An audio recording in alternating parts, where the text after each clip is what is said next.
പാരന്റിങ്ങില് എന്റെ ഭാഗത്ത് നിന്ന് എന്തെങ്കിലും പ്രശ്നമുണ്ടോ എന്ന് എനിക്ക് തിരിച്ചറിയണം.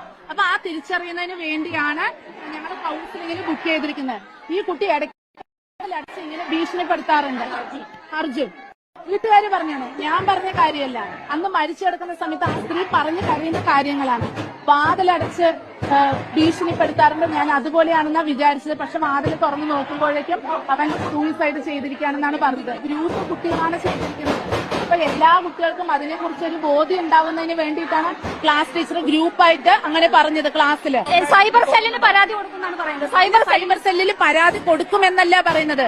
നിങ്ങൾ ചെയ്യുന്ന ഓരോ പ്രവൃത്തിയും സൈബർ വേൾഡ് അത് റെക്കോർഡ് ചെയ്യുന്നുണ്ട്. പക്ഷെ കുട്ടിയുടെ മാതാപിതാക്കൾ പറയുന്നത് സൈബർ സെല്ലിന് പരാതി കൊടുക്കും, കുട്ടിയെ 1.5 വർഷം ജയിലിലിടുമെന്നൊക്കെ ടീച്ചർ പേടിപ്പിച്ചു എന്നാണ് പറയുന്നത്. അല്ല, അങ്ങനെ 1.5 വർഷം നിങ്ങൾക്ക് ജയിലിലൊക്കെ കിടക്കേണ്ടി വരും എന്നാണ് അത് മൊത്തം. അല്ല, അത് ഞാൻ ദൃക്സാക്ഷിയല്ല. അവിടെ ക്ലാസ് ടീച്ചർ